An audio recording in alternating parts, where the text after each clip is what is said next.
देखिए, आज का जो टॉपिक हम डिस्कस कर रहे हैं आपके साथ जो है वो है सिविल प्रक्रिया संहिता। यानी कि सिविल प्रक्रिया संहिता के जो जो है हमारे ऑर्डर हैं, इन जो है ऑर्डर पर यानी आदेश पर जितने भी हमारे एमसीक्यू क्वेश्चन है वो आधारित है। आज का जो मतलब है ये जो टॉपिक है हमारा, ये जो है Uttar Pradesh higher judicial service, न्यायिक सेवा और जुडिशियल एग्जाम के लिए एक महत्वपूर्ण टॉपिक है। अब देखिए, इसके अंतर्गत जो सबसे पहला जो क्वेश्चन है, देखिए वो देखिएगा आप जो है, इसमें देखिए क्वेश्चन कह रहा है बहुरूपता का अर्थ क्या है। यानी से देखना है बहुरूपता का अर्थ क्या है, ये बताना आपको है।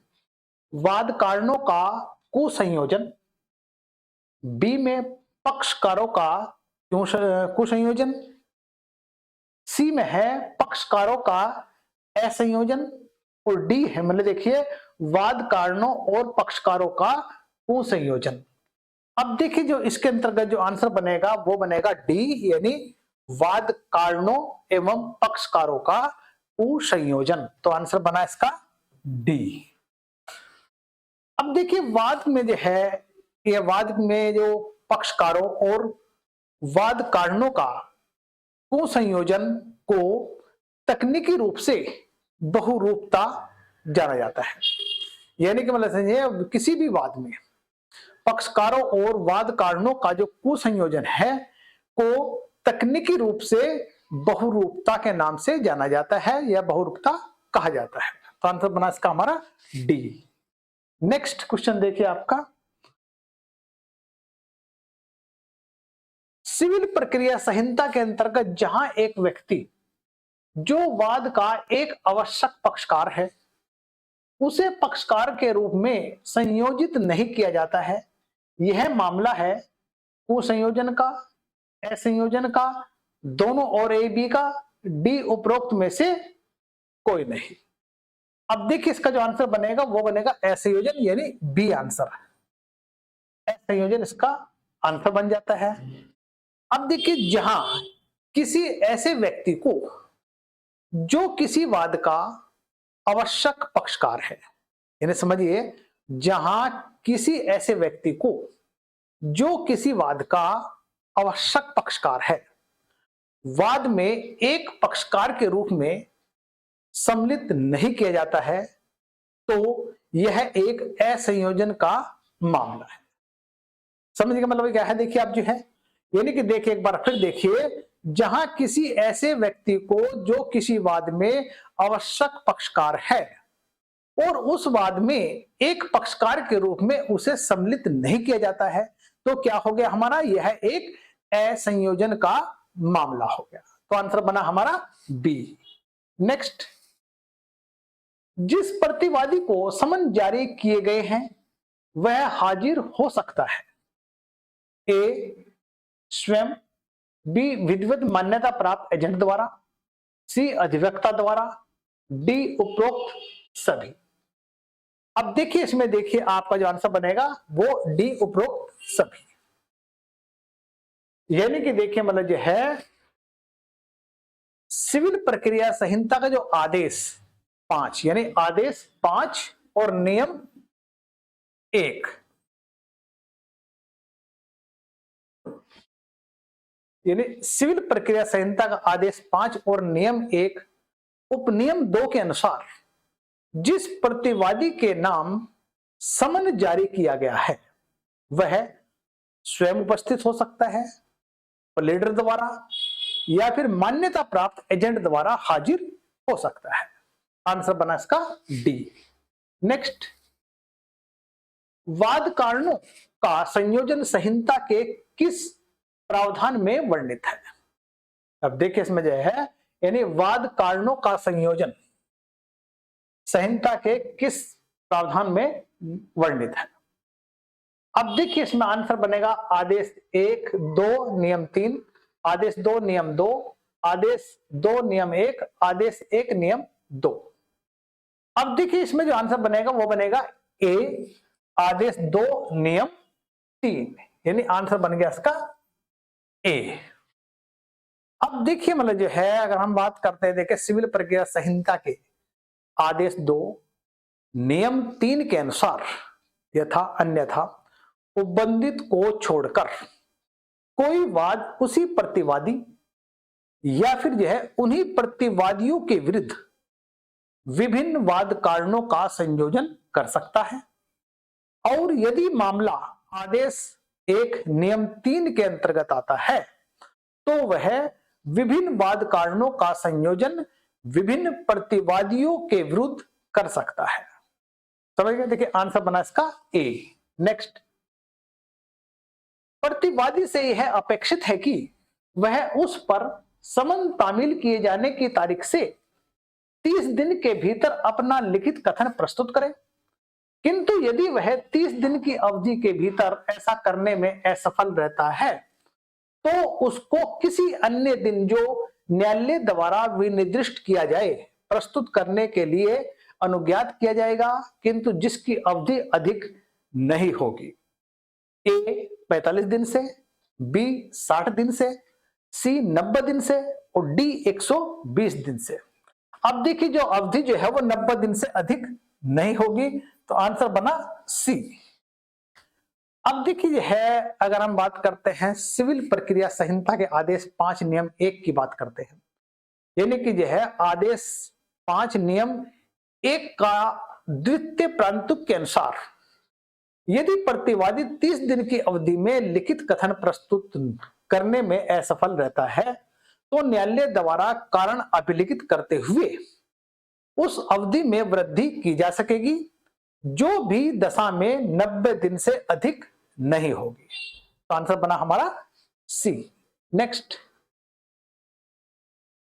कोई भी न्यायालय उसकी मामूली आरंभिक या मतलब आरंभिक अधिकारिता की स्थानीय सीमाओं के बाहर निवास करने वाले पक्षकार को स्वयं उपसंजात होने के लिए आदेश कर सकता है अगर वह, अब देखिए, भारत में निवास करता है, उस राज्य की सीमाओं के भीतर निवास करता है जिसमें कि न्यायालय अवस्थित है, उस जिले की सीमाओं के भीतर निवास करता है जिसमें कि न्यायालय अवस्थित है।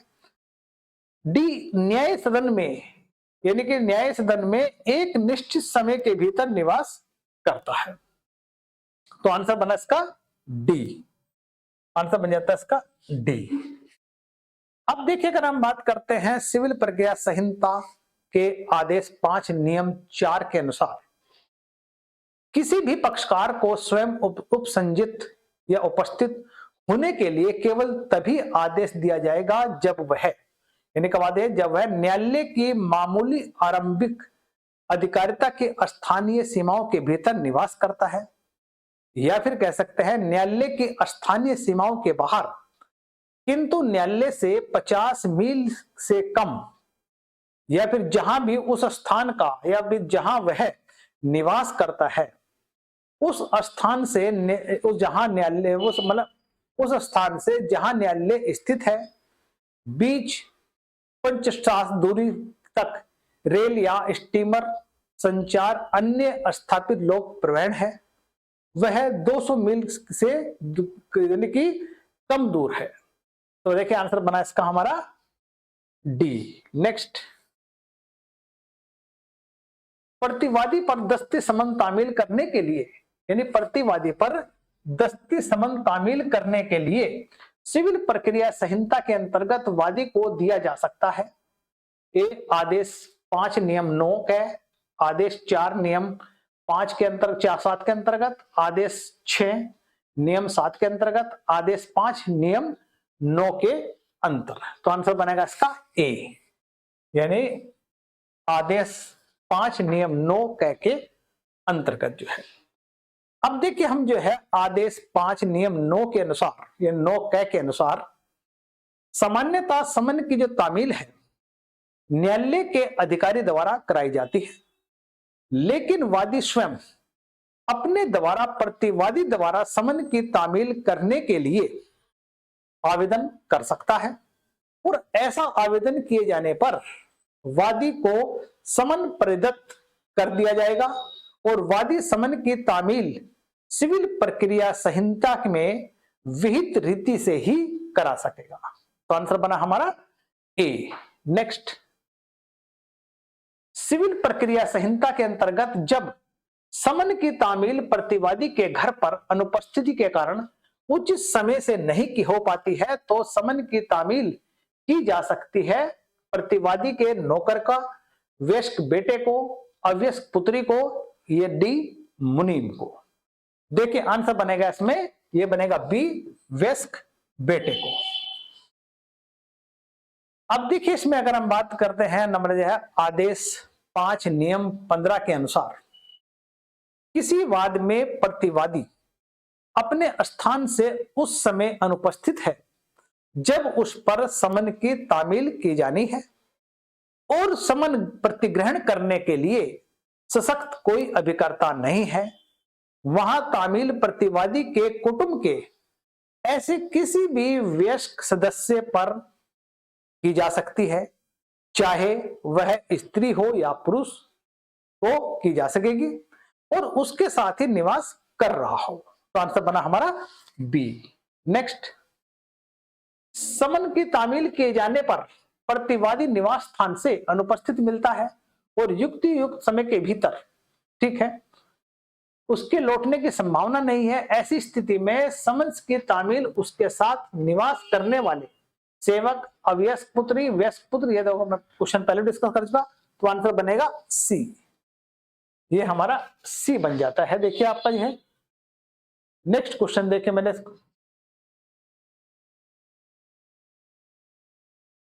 प्रतिवादी तामील का आशय है समन को चिपका करके तामील करना, ठीक। न्यायालय सदन में किसी भी प्रमुख स्थान पर, प्रतिवादी के घर के किसी भी प्रमुख भाग पर, प्रतिवादी के लेखाकार पर, या फिर डी, ए और बी दोनों पर। देखिए 10 पे इसका बन जाएगा आंसर डी, यानी न्यायालय के किसी भी प्रमुख स्थान पर, प्रतिवादी के घर के किसी प्रमुख भाग पर। तो आंसर बना हमारा डी। अब देखिए जो है सिविल प्रक्रिया संहिता की जो आदेश 5 नियम 20 के अनुसार प्रतिस्थापित तामील के यानी समन को चिपकाकर किया जाता है।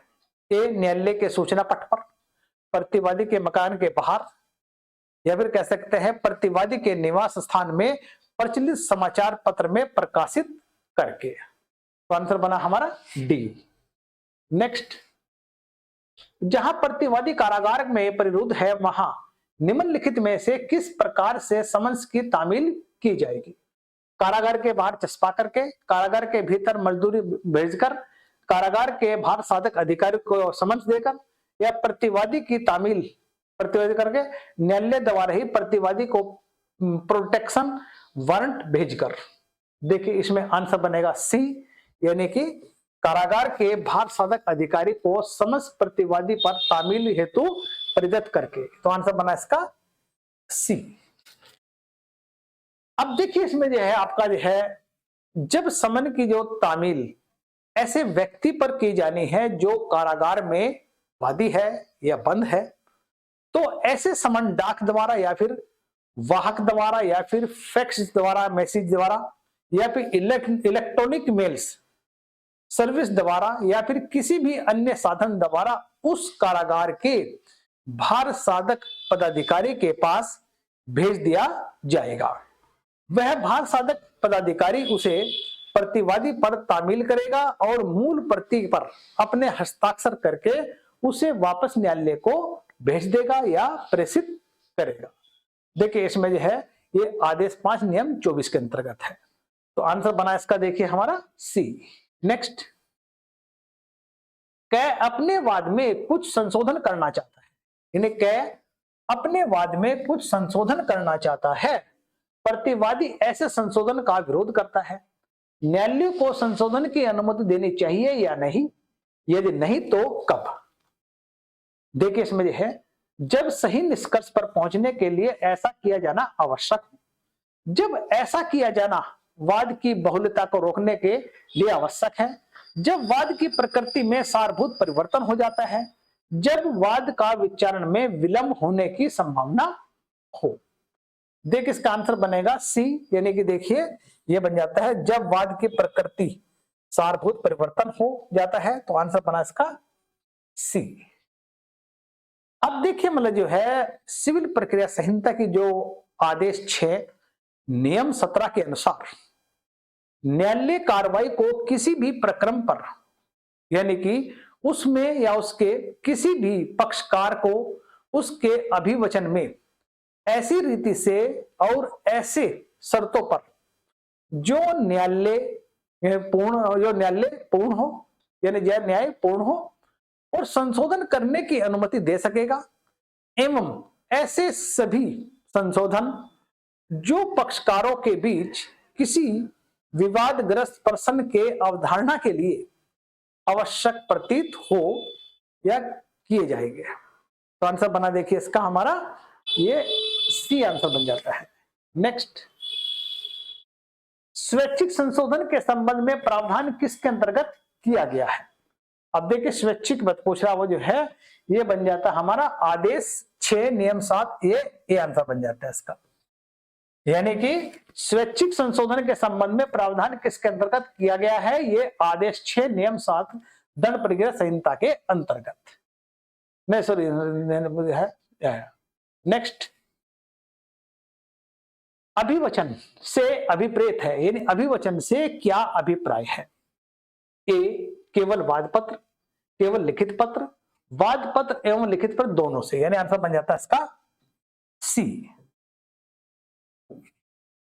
नेक्स्ट, दीवानी प्रक्रिया संहिता के अधीन अभिवचन जो है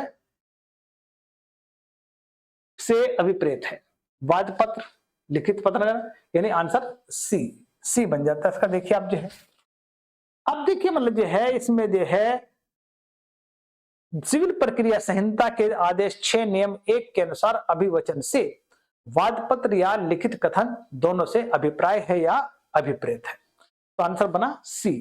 नेक्स्ट, निम्नलिखित में से कौन सा नियम अभिवचन का नियम नहीं है? अब इसमें बताना है, ए तथ्यों की अभिवचन करने की विधि को नहीं, केवल सारभूत तथ्यों का अभिवचन करके, तथ्यों का अभिवचन करे साक्ष्य का नहीं, विधि का कथन करे और तथ्य अभिवचन या अभिवचन करे। अब देखिए इसका आंसर बन जाता है डी, यानी आंसर बनेगा इसका डी। नेक्स्ट, निम्नलिखित में से कौन अभिवचन नियम का भाग नहीं है? अब इसमें नहीं बताना आपका जो है, तो देखिए इसमें जो है आंसर बनेगा इसमें तथ्यों के अभिवचन करे विधि का नहीं, विधि के कथन करे तथ्यों का अभिवचन ना करे, तो आंसर बना इसका बी। अब देखिए मतलब जो है सिविल प्रक्रिया संहिता के आदेश नियम 2 के अनुसार अभिवचन में कुछ चीजें जो सम्मिलित होती है, अभिवचन में तथ्यों का उल्लेख करे विधि का नहीं, अभिवचन में केवल सारभूत तथ्यों का उल्लेख करे, तथ्यों का अभिवचन करे साक्ष्य का नहीं, तो आंसर बना हमारा बी। नेक्स्ट, अभिवचनों के संशोधन के लिए आवेदन के अंतर्गत पेश किया जाता है। अब देखिए ये आदेश 6 नियम 17, तो आंसर बना हमारा ए। अब देखिए मतलब जो है नेक्स्ट क्वेश्चन, कै एक घर ख को 500 रुपए वार्षिक भाटक के पट्टे पर देता है और 1905, 1906, 1907 में इन सभी पूरे वर्षों का भाटक सौदे है और दिया नहीं जा गया है। कै सन 1908 से ख पर केवल सन 1906 के सौदे भाटक के लिए वाद लाता है और ख के ऊपर कै उसके पश्चात देखिए अब जो है केवल सन 1905 के सौदे भाटक के लिए वाद ला सकता है, या फिर देख केवल 1907 के सौदे भाटक के लिए ही वाद ला सकेगा। सन 1905 से 1907 दोनों में सौदे भाटक के लिए वाद ला सकेगा। सन 1905 और या 1907 दोनों में से किसी एक का भी सौदे भाटक के लिए वाद नहीं ला सकेगा। देखिए आंसर बना इसका डी। नेक्स्ट, सिविल प्रक्रिया संहिता 1908 के आदेश 5 नियम 1 सब कॉलम 1 के अधीन किसी प्रतिवादी की अपेक्षा की जाती है कि हाजिर हो और दावे का उत्तर दे और लिखित कथन फाइल करे। देखिए इसमें देखिए आपका जो है ए समन की तामील होने के 90 दिन के भीतर, इसका आंसर बन जाएगा ए। अब देखिए सिविल प्रक्रिया संहिता की जो आदेश 5 नियम 1 के अनुसार जब वाद सम्यक रूप से संस्थित किया जा चुका है तब उस प्रतिवादी पर समन की तामील की तारीख से 30 दिन के भीतर संजात होने या फिर दावे का उत्तर देने या फिर प्रतिरक्षा का वाद कथन फाइल करने के लिए समन निकाला जा सकेगा। अब देखिए लेकिन प्रतिवादी उक्त 30 दिन की अवधि लिखित कथन प्रस्तुत करने में असफल रहता है तो न्यायालय द्वारा ही कारण अभिलिखित करते हुए उस अवधि में वृद्धि की जा सकेगी जो किसी भी दशा में 90 दिन से अधिक नहीं होगी। देखिए इसमें इतने क्वेश्चन हैं, आगे फिर मिलेंगे।